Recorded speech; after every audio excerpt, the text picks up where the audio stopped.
Hello students, welcome to study academy. Study academy में आप सभी बच्चों का स्वागत है। आज मैं एक बहुत ही इम्पोर्टेंट, जो कि बिहार बोर्ड 10th एग्जाम के लिए, बिहार बोर्ड के लिए बहुत ही इम्पोर्टेंट है। ये 10th में ही नहीं, कम जितने भी कम्पिटिटिव एग्जाम हैं, जितने भी कम्पिटिटिव एग्जाम है, हिंदी जहाँ पूछा जाता है उसमें बहुत ही इंपॉर्टेंट चैप्टर है, जिनका नाम है समास। आज मैं सरस्वती पूजा के सरस्वती माँ का नाम लेते हुए मैं एक चैप्टर स्टार्ट करना चाहता हूँ। उस चैप्टर का नाम है, एक टॉपिक का नाम है समास। हिंदी आज स्टार्ट कर रहा हूँ, जो कि ये हिंदी समास जो है, समास दोनों में काम करेगा, हिंदी में भी और संस्कृत में भी। ठीक, क्या है चैप्टर का नाम, क्या है? समास। इसको मैं एकदम बहुत ही अच्छे से, एकदम आसानी से, एकदम ट्रिक के साथ एक बार वीडियो देख लिया तो समझ लो पक्का। जितने नंबर 5 नंबर आए तो 5 नंबर पक्का। इसमें किंतु परंतु कुछ नहीं, एकदम ट्रिक के साथ बताएंगे। ठीक, क्या है समास? क्लास 10th के लिए नोट्स है। समास, समास की परिभाषा। समास क्या है, कोई बता सकता है? समास क्या है? समास, व्हाट इज समास? समास क्या है, डेफिनेशन देना। दो या दो से अधिक शब्दों के मेल से बने नए सार्थक शब्द को समास कहते हैं। ये तो बहुत लेंदी टाइप का लगता है, हाँ बहुत, मतलब फैक्चुअल है। दो या दो से अधिक शब्द, यहाँ देखो ध्यान देना, क्या है? दो से या दो से अधिक शब्दों के मेल से बने नए सार्थक शब्द को समास कहते हैं। नया जो शब्द बनता है, जिसका मीनिंग निकलता है, उसको बोलते हैं समास। समास का और का अर्थ क्या है? समास का अर्थ क्या है? संक्षिप्तीकरण या संक्षेप, यानी कि बहुत बड़ा लाइन को एक ऐसा वर्ड में समेट देना जिसमें कि उसका मीनिंग चेंज नहीं हो, वही एकदम मीनिंग रह जाए, इसी को बोलते हैं समास। शाब्दिक अर्थ क्या है समास का? समास का शाब्दिक अर्थ क्या है? सम यानी संक्षिप्त, प्लस आस, आस मीन्स कथन, यानी कथन को संक्षिप्त करना, यानी कथन को छोटा करना, यानी कथन को छोटा करना। उदाहरण के लिए राजा का पुत्र, कितना लाइन है, लंबा है, 1 2 3 है, इसको क्या बोलते हैं? राजपुत्र। क्या हुआ? बड़ा था, उसको क्या होगा? संक्षिप्त करके छोटा, एक वर्ड में इसको हम बना दिए, इसको क्या बोलते हैं? समास। यहाँ तक समझ में आ गई? It's okay, do you understand? समझ गए हो ये सब? महत्वपूर्ण शब्दावली, ये क्या है? समास। समास में ऑब्जेक्टिव, ये तो ऑब्जेक्टिव पूछा जाए, ऑब्जेक्टिव में पूछ सकते हैं समास क्या है। समास क्या है? संक्षेप है या संक्षिप्तीकरण, ये भी सब आए हुए क्वेश्चन। दो या दो से अधिक शब्दों के मेल से बने नए सार्थक शब्द को क्या कहते हैं? समास कहते हैं। समास क्या करता है? कथन को छोटा करता है। ये सभी जितने भी मैंने लिखा है वर्ड, सभी वर्ड एग्जाम में आए हुए हैं। राजा का पुत्र, राजपुत्र, ये क्या है? एक समास है। अब पढ़ेंगे समास कितने प्रकार के हैं, समास में कौन कौन समास है। ठीक, ओके। महत्वपूर्ण शब्दावली, यानी समास जब पढ़ेंगे तो ऐसा ऐसा टर्म, ये सब वर्ड आएगा। ऐसे समस्त पद समास में यूज किया जाता है, समास विग्रह यूज किया जाएगा, पूर्व पद यूज किया जाएगा, उत्तर पद। पहले समास स्टार्ट करने से पहले कुछ कुछ जो टेक्निकल वर्ड है उसको समझ लेते हैं। समस्त पद में क्या होता है? समास विधि से बना नया शब्द, जैसे राजपुत्र, ये जो था सेंटेंस यहाँ पे।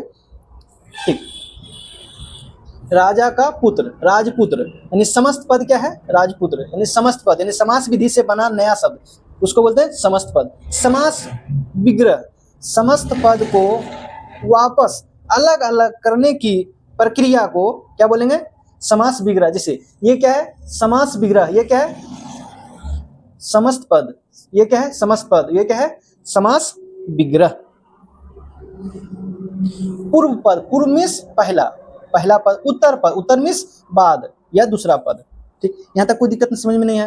लग रहा हो क्या समास इतना तो इजी है, बस हम क्या एक एक पॉइंट को, ताकि एग्जाम में नंबर नहीं कटे, एकदम बारीक से छोटा पॉइंट को मैं मेंशन करते जा रहा हूं।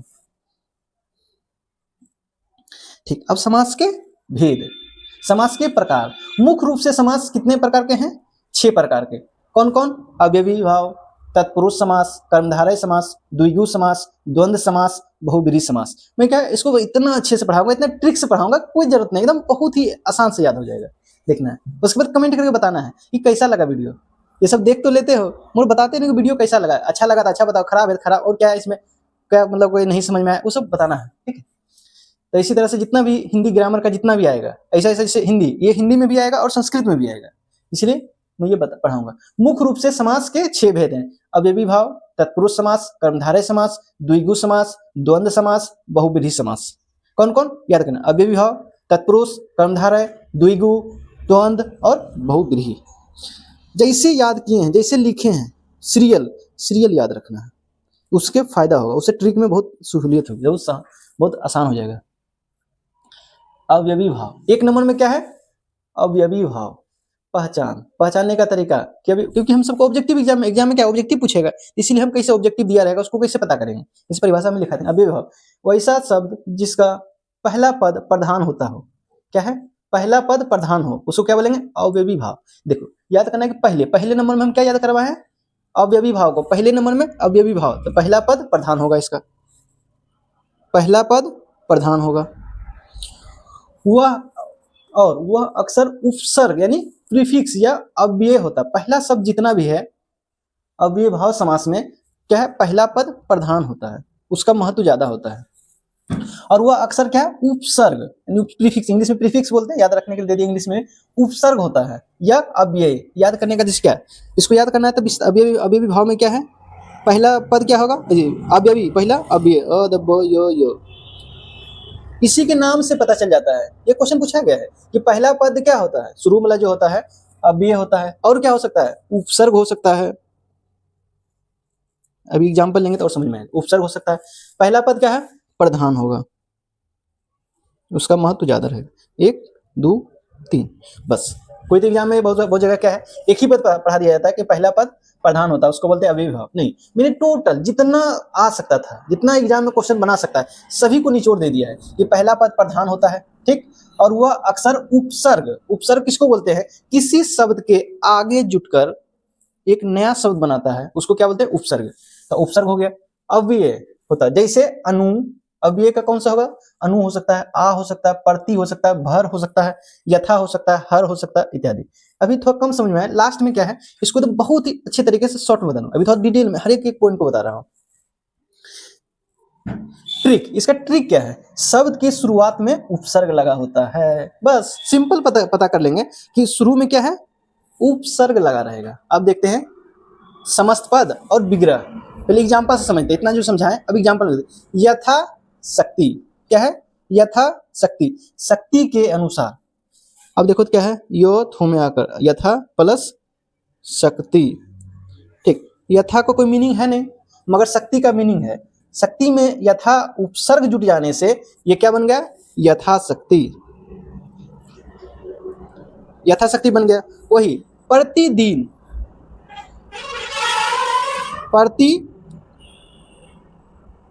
प्रति प्लस दिन, क्या बन गया?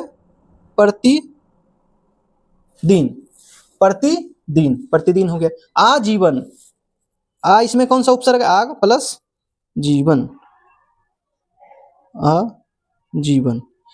इसमें क्या समझ में आया कि पहला पद जो है इसका कोई महत्व, उपसर्ग जो होता है उसको कोई मतलब क्या होता है? कुछ नहीं, जीवन लगने से इसका महत्व बढ़ जाता है। तो वही जब शुरू में बताए थे कि पहला पद इसका प्रधान होता है। तो पहले हम लिखा है 1 नंबर बनाया अव्ययी भाव, 1 नंबर में है तो 1 नंबर में क्या होता है? पहले लिखा है अव्ययी भाव, तो पहला पद प्रधान होगा और यह उपसर्ग होगा। और क्या है? अव्यय भी रहता था, अव्यय नाम से पता चलिए अव्यय होता है। जैसे यथाशक्ति, यथा क्या है? इसमें उपसर्ग है या अव्यय है, ये ऑप्शन आ सकता है एग्जाम में आया हुआ है कि यथाशक्ति में यथा क्या है?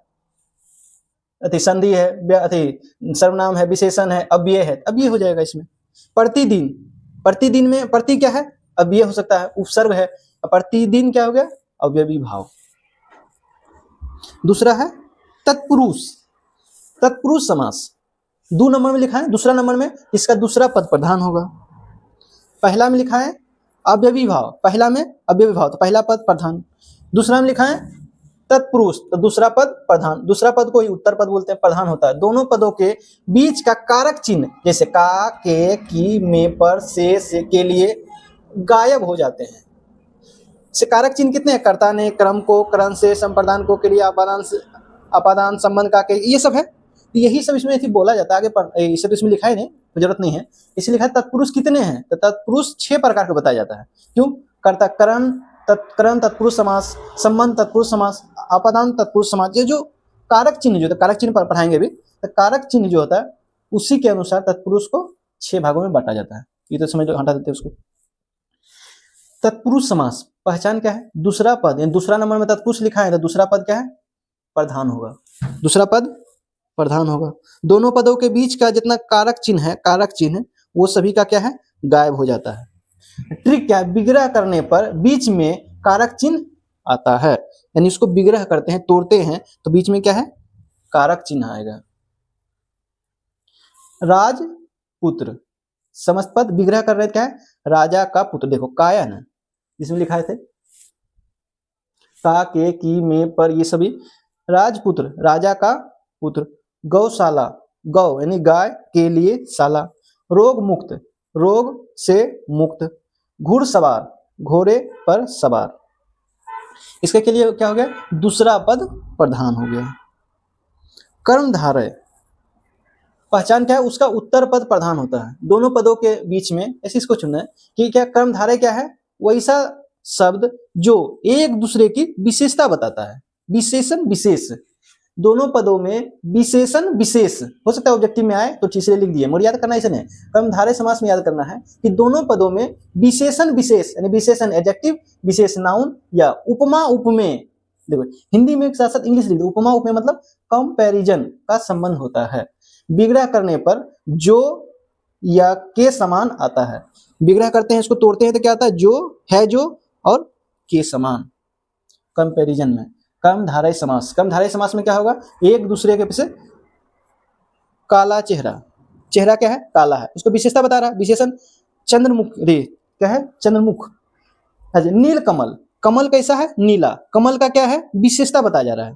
दूसरा में क्या है, चरण कमल, चरण जो है कमल के समान है, और इधर चंद्रमुख, उसका मुख यानी चेहरा क्या है, चंद्रमा के समान है, ये क्या बताया जा रहा है, विशेषता बताया जा रहा है। तो ये पता चल गया कि कर्मधारय, कर्मधारय यानी उत्तर पद प्रधान होता है, दोनों पदों में विशेषण विशेष या उपमा उपमेय का संबंध होता है, याद रखना, उपमा उपमेय और विशेषण विशेष का संबंध किसमें होता है, कर्मधारय में। इसका विग्रह करते हैं, नील कमल, नीला है जो कमल, विग्रह करते हैं तो है जो एग्जाम्पल लगाता है, चरण कमल, कमल के समान चरण, महात्मा महान है जो आत्मा, महात्मा, चंद्रमुख चंद्रमा के समान मुख, ये क्या हो रहा है, सबकी विशेषता बता, चंद्रमा चंद्रमुख, चंद्रमा के समान मुख यानी मुख की क्या है, विशेषता बता रहा है कि बहुत सुंदर है, आत्मा इसका क्या है, महान है, चरण क्या है, कमल के समान एकदम बहुत कोमल है, नीला है जो कमल, कमल के क्या कलर कैसा है, नीला। ठीक, ये हो गया। द्विगु, द्विगु समास, पहचान पहला पद संख्यावाचक यानी नंबर होता है, यह समूह या समाहार का बोध कराता है। देखो हम नया वर्ड लिखे समाहार, क्यों, क्योंकि एग्जाम में पूछा हुआ है कि समाहार क्या है, इसीलिए हम लिख दिए कि नहीं पता चले ऑप्शन में आए नहीं, पता नहीं रहे कि क्या है, इसीलिए लिख दिए। ऐसे द्विगु एकदम बहुत सिंपल याद करें, द्विगु मतलब दू गो, समझना, द्विगु ट्रिक क्या है, द्विगु मतलब दू गो, तीन गो, चार गो, पांच गो, बोलते हैं द्विगु समास, याद रखना, द्विगु, द्विगु मतलब दू गो, तीन गो, चार गो, दू गो, तीन गो, चार गो, पांच गो बोले मतलब क्या है, नंबर बता रहे हैं, संख्या बता रहे हैं ना, इसलिए पता चलेगा द्विगु जब भी आएगा तो स्टार्टिंग किससे होगा, संख्यावाचक शब्द से स्टार्ट होगा। द्विगु समास एकदम इजी एकदम है, द्विगु, द्विगु दू गो लिख देते हैं, द्विगु माने दूगो, बोलते हैं दूगो दे दो इस समान, दूगो गेंद दो तो, दूगो किताब दो तो, ऐसे बोलते हैं अपना सब, तो क्या है द्विगु, द्विगु मतलब दूगो, तो दू मतलब क्या था, दो, तीन, चार, पांच, क्या है, पहला पद संख्यावाचक, संख्यावाचक यानी नंबर होगा। यह क्या बताएगा, समूह या समाहार का बोध, यह समूह या समाहार का बोध कराता है, ऐसे जरूरी नहीं कभी हम लोग पहली बार देख रहा होगा समाहार, मगर एग्जाम में पूछ लिया कि समाहार कौन है जो समाहार का बोध कराता है, पता चला हमको समाहार कहाँ से, फिर जब देखे अच्छा चलो लिख देते हैं, समूह या समाहार का बोध कराता है। ट्रिक क्या है, शब्द की शुरुआत गिनती से होगी, बस इतना ही रखना है, दुईगु, दूगो, दुईगु, दूगो, तीन गो, चार गो, ये क्या है, गिनती ही है ना, गिनती से होगी, देखो अब इतना आसानी से हो जाएगा।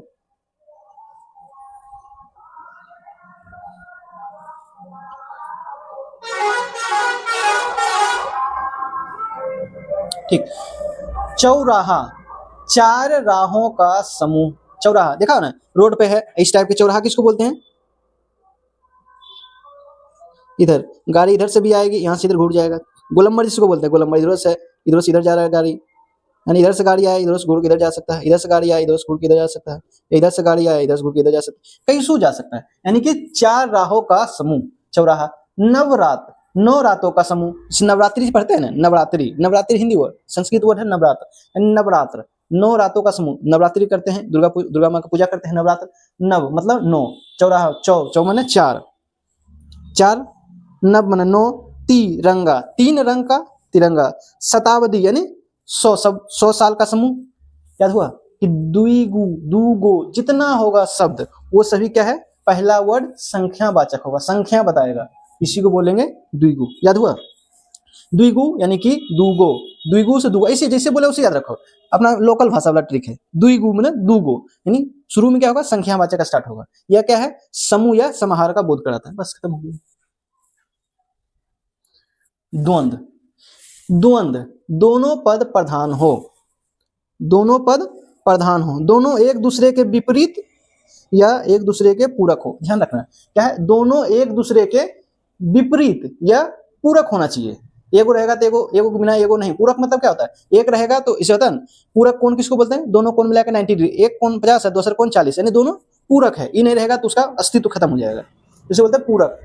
दोनों एक दूसरे के विपरीत होगा या पूरक होगा, दोनों पद प्रधान होगा। द्वंद्व, बीच में योजक चिन्ह यानी हाइफन, इससे पता करते, बहुत ही इजी है, विग्रह और या आ होता है, याद करते हैं, समझाते हैं ट्रिक क्या है। द्वंद्व नहीं बोलता द्वंद्व पाल रहा है तुम, द्वंद्व मतलब दुश्मनी। जब एक दोस्त दूगो दोस्त से दुश्मनी हो जाता है, जैसे डेली स्कूल पढ़ने के लिए सब साथ जा रहा है, ये समझ लड़ा जा रहा है, दोनों दुश्मनी कर लिए, द्वंद्व हो गया। अब देखिए क्या है, तो हमारे पास नहीं बैठू, नहीं हम तुम्हारे पास बैठो, तो हम नहीं लिए हैं उन्हें लिए, दोनों रोल नंबर सट लिए है। जब एग्जाम में लेते हैं तो रोल नंबर बैठाते, कैसे बैठेगा, बोलेगा ठीक हमेशा बैठ लो, एगो आगे बैठ लो, तो बीच में सटमी नहीं सटमी की करमी, बीच में एगो डिड्डीर खींच देवे। वही देखो यहाँ सब में डिड्डीर खींच दिया है। जैसे रात दिन, रात इधर दिन, ये समझ लो कि तुम्हारा दोस्त ए है, ये दोस्त बी है, दोनों को रोल नंबर साथ ही आ गया, तो क्या करेगा ये, बोलेगा नहीं हम तुम्हारे साथ नहीं बैठो, रोल नंबर बैठना है, तो बैठेगा तो बोलेगा ठीक, एक बीच में इतना गैपिंग रखनी कि तुम हमारे से नहीं मिलबी तो हमारे से नहीं मिलबी, मतलब बीच में गैपिंग। इस गैपिंग को क्या बोलते हैं, हाइफन इंग्लिश में, या योजक चिन्ह, योजक चिन्ह। याद हो गया। द्वंद्व, द्वंद्व मतलब क्या है, एक दूसरे से लड़ाई कर लिया, लड़ाई कर लिया तो जब बैठेगा तो बीच में दोनों लड़ाई कर लिया, दोनों सट के रहेगा नहीं रहेगा, दोनों क्या दूर दूर रहेगा, दोनों सट के नहीं रहेगा, दूर दूर रहेगा। ये है द्वंद्व समास में दोनों पद प्रधान होते हैं, दोनों एक दूसरे के विपरीत या पूरक होते हैं। सिर्फ क्या, दोनों दोस्त है, लड़ाई झगड़ा कर लिया, दोनों दुश्मन हो गया, एक दूसरे दुश्मनी हो गया, तो दोनों का विपरीत होगा। बीच में योजक चिन्ह लगा हो और विग्रह, यानी सब, यानी योजक चिन्ह से 99-100% सब सॉल्व होगा। मगर एक चीज ध्यान रखना है कि योजक चिन्ह से ना विपरीत या पूरक होना चाहिए। यदि ऐसा रहे तो ये तो देखना है, हाइफन है सीधे मार देना है द्वंद्व, हाइफन है द्वंद्व, मतलब हाइफन है दूर दूर बैठ रहा है दोनों दोस्त, मार देना है द्वंद्व हो गया। मगर एक चीज ध्यान रखना है नोट के लिए, नोट, यदि दोनों शब्द समान हो तो ये नहीं होगा, द्वंद्व, द्वंद्व नहीं होगा। तो क्या मतलब, रात रात, इस बोलते रात रात भर मेहनत किए, रख रात, इसमें भी हाइफन लगता है, इसमें भी क्या है, हाइफन लगता है। रात रात क्या है, नोट में क्या है, यदि दोनों शब्द समान हो तो द्वंद्व नहीं होगा। जैसे रात रात, रात रात भर पढ़े हैं, तो मतलब क्या, रात रात, दोनों एक के शब्द नहीं, रख रात, दोनों शब्द एक ही रहे तो ये नहीं होगा, द्वंद्व नहीं। द्वंद्व में के लिए क्या था कि दोनों एक दूसरे के विपरीत होना चाहिए या पूरक होना चाहिए, ये दोनों क्या था, एक ही था, रात रात। दाल रोटी, दाल अलग है रोटी अलग है, मगर दोनों पूरक है, दाल रोटी दोनों मिलकर खाते हैं, खाली दालें नहीं खाते, रोटी नहीं खाते, दोनों मिलकर खाते हैं दाल और रोटी। याद रखा ना कि दोनों शब्द यदि साथ रहे तो एगो नहीं, नोट में यानी एक्सेप्शन बोलते हैं, तो इस टाइप के नोट ले लेना कि यदि समान शब्द हो तो द्वंद्व नहीं होगा। ये बस इतना याद रहा तो द्वंद्व कोई भी आएगा एग्जाम में, क्वेश्चन खत्म। हाँ, बहुब्रीहि, बहुब्रीहि समास, पहचान के कोई भी पद प्रधान नहीं होता, दोनों शब्द मिलकर क्या है, इसमें कोई भी पद प्रधान नहीं होगा, दोनों शब्द मिलकर तीसरे विशेष व्यक्ति या वस्तु की ओर संकेत करते हैं। ट्रिक क्या है, इसका विग्रह करने पर अक्सर देवी देवताओं के नाम निकलते हैं। याद करना है, बहुब्रीहि, यही समझ लो कि एक घर में मम्मी पापा दादा दादी सब रहते हैं, एक उसके घर में शादी होकर आता है बहू। ऐसे पहले घर में शादी से पहले क्या है, कोई है प्रधानमंत्री बना हुआ है, कोई शिक्षा मंत्री कोई बना हुआ है, कोई घर का मुखिया बना है ना, हम बने, हम जो बोलेंगे वो डिसीजन होगा, वो बोलेंगे डिसीजन। जब बहू आ जाएगी बोला करो डिसीजन नहीं चलेगा, अब डिसीजन चलेगा मेरा, यानी बहु का डिसीजन चलेगा। तो ये हुआ कि कोई भी पद प्रधान है, अब मुखिया सुखिया जे भी है नहीं, सीएम पीएम सब हटो, अब जे हम बोलेंगे वैसे ही खाना बनेगा। नहीं तो पहले बता, दादाजी बोलेगा ना रोटी सब्जी दाल मखनी बनना चाहिए, उधर से बोलेगा ना नहीं बहुत अच्छा नहीं पुलाव चावल बनाया जाए, पुलाव बनाया जाए तड़का, उधर से बोलेगा कुछ, बहू आ जाएगी तो क्या ना हमर जो पसंद का वो बनेगा, खाना खाइए नहीं खाना नहीं खाइए। ठीक है, एक ट्रिक मतलब हो गया। तो बहू भी जब बहू आती है घर में तो क्या है, घर का पूरा मालकिन हो जाती है, मतलब जो बोलेगी वही डिसीजन चलेगा। ऐसा तो होता नहीं, पर एक ट्रिक से याद रखे, बहू भी यानी बहू आएगी तो क्या होगा, दोनों जो पहले जिसका इसका राज चल रहा था उस सब का राज खत्म हो जाएगा और नया आदमी का राज चलेगा। कोई भी पद प्रधान नहीं होगा, दोनों शब्द मिलकर किसी तीसरे आदमी, यानी पहले दो एगो सीएम एगो पीएम, अब बोला कोई सीएम पीएम, अब बनेंगे हम राष्ट्रपति, तीसरे विशेष व्यक्ति है वस्तु की ओर संकेत करते हैं। तो ये जो होता है संकेत करते हैं, इसका ट्रिक क्या है कि जब हम शब्द जो पढ़ते हैं उसका विग्रह करते हैं, यदि उसमें देवी देवताओं के नाम आ जाए, जैसे कितनों हो जाए सीएम पीएम जितना भी है डीएम हो जाए, सीएम पीएम डीएम, मगर सब भगवान के सामने नतमस्तक, सब सिर झुकाने लगते हैं। वही बात है कि जब इसका विग्रह करते हैं तो अक्सर देवी देवताओं के नाम आते हैं। तो देखो दशानंद, 10 आनंद, हाँ ये ध्यान रखना चाहिए, बता देते उसके बाद फिर बताएंगे दोनों। दशानंद 10 आनंद, इसमें ध्यान देना कि इसमें भी तो 10 लगल है, द्विगु में भी बोले थे कि नंबर आएगा तो हो जाएगा, मगर यह है 10 आनंद, 10 है आनंद यानी मुख जिसके, अर्थात रावण, जिसके 10 सर हैं उसको दशानंद बोलते हैं अर्थात रावण। कुछ समझाते पहले इसको, उसके बाद सुने। लंबोदर, लंबा है उदर, लंबा जिसका पेट है उसको क्या बोलते हैं, गणेश जी। पीताम्बर, पीला है अंबर जिसका वस्त्र, यानी पीला जिसका वस्त्र उसको क्या बोलेंगे, विष्णु या कृष्ण। चक्रधर, जो हाथ में चक्र लिए हुए उसको क्या बोलते हैं, उसको विष्णु। पंचानन, पंचानन किसको बोलते हैं, 5 आनन है जिसके, 5 सर है जिसके, कोई देवता जानते हो जिसका 5 सर है शिव जी का है। षडानन, वैसा जिसका 6 सर है उसको क्या बोलते हैं, कार्तिकेय, कार्तिक भगवान है। चतुर्भुज, 4 भुजा है उसको चतुर्भुज। नीरज, नीर प्लस जल यानी नीर में जन्म लेने वाला। कमल, जलज, जल में जन्म लेने वाला कमल। इससे क्या पता चला कि ये जितने शब्द हैं उसका कोई मीनिंग नहीं, कोई प्रधान नहीं, कोई तीसरा आदमी प्रधान हो जाता है। जैसे 10 प्लस आनंद, 10 यानी अलग हो गया, 10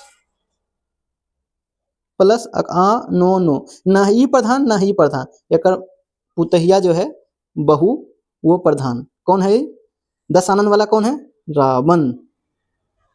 10 आनंद जिसके 10 सर हैं वो कौन होंगे, रावण। अब ये ध्यान रखना है कि 10 यहाँ तो भी क्या है, द्वंद्व है, द्विगु है। 10 जहाँ संख्या से स्टार्ट हो रहा है तब इसको बताते। पहले समझ में आ गया कि बहुब्रीहि जो है, जब घर में बहू आती है तो क्या है, किसी का राज नहीं चलता, किसी तीसरे आदमी का राज यानी खुद का राज चलाने लगती है। वही यहाँ भी है कि कोई भी पद प्रधान नहीं होगा, 10 हो या आनंद हो, कोई नहीं चलेगा। इसका तीसरा मीनिंग निकलेगा वो है रावण। इसका विग्रह करने पर अक्सर देवी देवताओं के नाम आते हैं, पता चल जाएगा। दशानन, दशानन किसको बोलते हैं, रावण को, बहुब्रीहि मार देना है। लंबोदर किसको बोलते हैं, गणेश जी को मार देना है बहुब्रीहि में। हाँ, अब क्या है इंपॉर्टेंट चीज क्या है, अक्सर ये बोला ये दिक्कत है। द्विगु और बहुब्रीहि में अंतर क्या है, जैसे दशानन, ये बता रहे थे, दशानन 10 आननों का समूह द्विगु, 10 आनंद 10 सर का समूह किसको बोलेंगे, द्विगु हो जाना चाहिए, क्योंकि 10 से स्टार्ट हो रहा है। तो सिर्फ गिनती के रूप में यदि बताया जाए कि 10 सर है 10 हाथ है तब ठीक है। 10 है आनंद जिसके, अर्थात रावण यानी बहुब्रीहि, रावण के रूप में। यदि ऑप्शन में द्विगु भी रहे और बहुब्रीहि भी रहे तो किसको लगाना है टिक, बहुब्रीहि को लगा देना है। क्या करना है, नो, दशानन त्रिनेत्र, 3 नेत्र जिसका है, जिसको शिव जी बोलते हैं, दशानन रावण को बोलते हैं। जैसे शब्द में हमेशा बहुब्रीहि ही सही माना जाता है। यदि द्विगु भी ऑप्शन में आ जाए, ऐसा सिंपल लगेगा, 10 है तो 10 यानी द्विगु, 2 गो 3 गो 4 गो, मगर दशानंद का मीनिंग क्या है, मीनिंग निकाल के देखना है कि दशानंद मतलब रावण। त्रिनेत्र, 3 नेत्र 3 आंख, किसको बोलेंगे, शिव जी, यानी जो भगवान का नाम आ जाएगा तब उसको बोलेंगे बहुब्रीहि।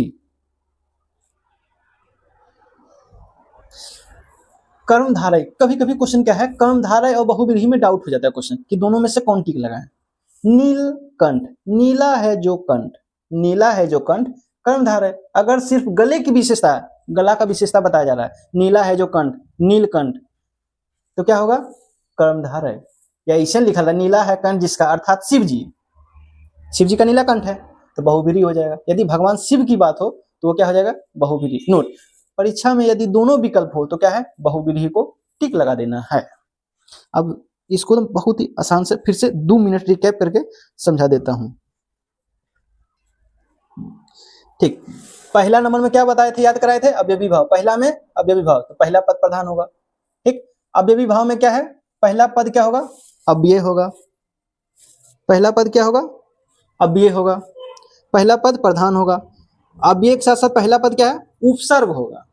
ठीक, क्या होगा, पहला पद उपसर्ग होगा, पहला पद अव्यय होगा, पहला पद प्रधान होगा। तो यहाँ लिख दिए थे कि पहला पद क्या है, अव्यय होगा, पहला पद उपसर्ग होगा, पहला पद प्रधान होगा। इतना को याद रखा, बस कंप्लीट। शब्द के शुरू में उपसर्ग, ये से पता करना है तो प्रतिदिन, दिन का तो मीनिंग होता है, प्रति का कोई मीनिंग होता है। आजीवन, आ का कोई मीनिंग नहीं है, मगर जीवन का मीनिंग मतलब क्या है, आ क्या है, प्रत्यय है। ये भी क्या है, रातों दिन, रात, रातों क्या कोई मीनिंग नहीं है, मगर रातों रात, सॉरी रातों रात, रातों नहीं मीनिंग है, रात मीनिंग है, रातों रात जोड़ दिए तो रात ही रात। ये सब जितने भी आगे जुटे हैं, जितने भी आगे, वो सब क्या है, उपसर्ग। तो इसका बोलेंगे, याद करना है कि अव्यय का, अव्यवी भाव का पहला जो है वाक अव्यय होगा, उपसर्ग होगा और पहला पद प्रधान होगा। इसीलिए इसको बोले थे कि याद जैसे लिखे हैं उसे याद करना है। अव्यवी भाव पहले में याद कराएं, पहला पद प्रधान, दूसरे में याद कराएं दूसरा पद प्रधान, दूसरे में याद कराएं दूसरा पद, दूसरा पद कोई उत्तर पद बोलते हैं, प्रधान होता है। दोनों पदों के बीच कारक योग की लोप हो जाता है, जैसे राजपुत्र, गौशाला, रोग मुक्त, घुड़सवार। इसमें क्या है, गो यानी बोलते दूसरा पद प्रधान यानी पुत्र प्रधान है। इसके पता नहीं है राजा का पुत्र है किसका, मगर पुत्र इसमें इंपॉर्टेंस है। मुक्त, रोग रोग बहुत सारा है, मगर क्या, रोग मुक्त, मुक्त क्या है, रोग से मुक्त। घुड़सवार, सवारी है इंपॉर्टेंट, घोड़ा तो किसी का भी सवारी हो सकता है। कर्मधारय, कर्मधारय याद करने का क्या है कि कर्मधारय समास उसको बोलेंगे जो एक दूसरे का कंपैरिजन करेगा। कौन से कर्मधारय, कौन से कंपैरिजन, एक दूसरे का कंपैरिजन करेगा, यानी कि विशेषता बताएगा आपस में, उपमा उपमेय करेगा, विशेषण विशेष बताएगा। जैसे नीला अंबर, नीला है जो अंबर, यानी अंबर क्या है, नीला है। महात्मा, महान आत्मा, आत्मा का विशेषता बता रहा है। तो क्या हो गया, कर्मधारय रहेगा तो क्या होगा, एक दूसरे की उपमा उपमेय करेगा, एक दूसरे की विशेषता बताएगा। उत्तर पद प्रधान है, यदि रहा तो आना, आया तो एग्जाम में, ठीक नहीं तो नहीं। कर्मधारय में याद करना, ट्रिक से याद क्या करना है, कर्मधारय यानी उपमा उपमेय होगा और विशेषण विशेष होगा, खत्म। द्विगु, द्विगु मतलब दो गो, यदि कोई भी शब्द संख्यावाचक से स्टार्ट हो, एकदम बढ़िया से उसको द्विगु बोल देना, मगर एक चीज ध्यान रखना है उसमें कि उसका मीनिंग भगवान से ना निकलता हो। द्विगु मीन्स वैसा शब्द जो संख्यावाचक शब्द से स्टार्ट होता है उसको बोलेंगे द्विगु, और नोट में याद रखना है कि वो भगवान शब्द से स्टार्ट नहीं है, भगवान शब्द से स्टार्ट हो गया तो उसको बहुव्रीहि बोलेंगे। द्वंद्व समास, ये तो एकदम पक्के है, इसमें कोई डाउट नहीं है। द्वंद्व समास, द्वंद्व समास में क्या है, द्वंद्व यानी लड़ाई झगड़ा हो गया, द्वंद्व हो गया। द्वंद्व हो जाएगा तो क्या होगा, एक दोस्त दूसरे दोस्त से फांक फांक बैठने लगेगा, बोलेगा हम यहाँ बैठो तो हम साइड की नहीं बैठवी, बीच में कुछ दूरी रहो, तो क्या है, इसके बीच में योजक चिन्ह यानी हाइफन लगे रहेगा। माता पिता, पाप पुण्य, एक दूसरे के विपरीत या एक दूसरे से रिलेटेड रहेगा, तो बीच बीच में हाइफन सीधा रखना है, हाइफन आ गया द्वंद्व समास हो गया। द्वंद्व लड़ाई झगड़ा, लड़ाई झगड़ा इसी याद करना है, उसने पूरा रटने रटेगा तो बेकार, रटने से कोई मतलब नहीं, ऑब्जेक्टिव क्वेश्चन है ना।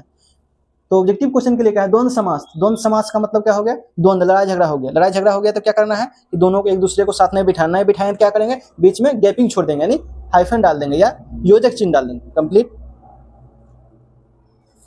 बहुव्रीहि, बहुव्रीहि किसको बोलते हैं, यानी घर में जितने भी सबका शासन पहले चल रहा होता है, जब बहू आती है तो किसी का शासन नहीं चलता है, तीसरे आदमी से वो दादा दादी का शासन चल रहा है, जब बहू आती है दादा दादी का शासन खत्म, बहू का शासन स्टार्ट।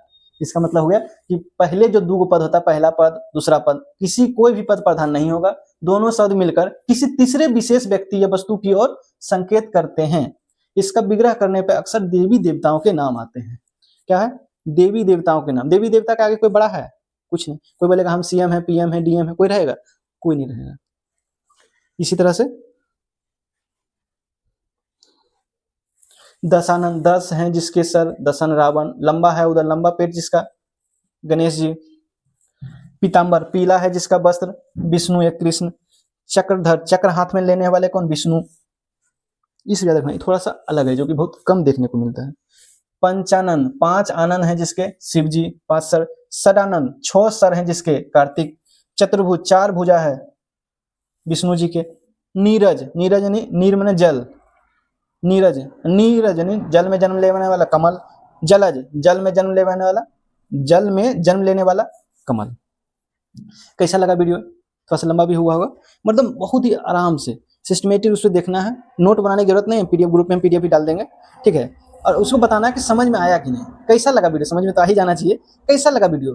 कोई कमेंट में रिव्यू नहीं देते हो कि सर कैसा लगा वीडियो, ये सब कोई बताना है, ठीक है। आशा करता हूँ कि ये अच्छा लगे, तो दोस्त जितना मैं मेहनत कर रहा हूँ, तो दोस्तों को शेयर करना, सब्सक्राइब करना, चैनल को प्रोग्रेस कराना है, ताकि इसे आज सभी के लिए बहुत बहुत धन्यवाद कि आज 2 चैनल का 2 महीना हो गया है। 2 महीना होने में कितना हो गया कि 600 सब्सक्राइबर हो गए। 2 महीने में 600 सब्सक्राइबर, 2 लाख व्यूज और वॉच टाइम लगभग 620 हो गया है। इसके लिए आप सभी को बहुत बहुत आभार, धन्यवाद। ठीक, all the best for your exam.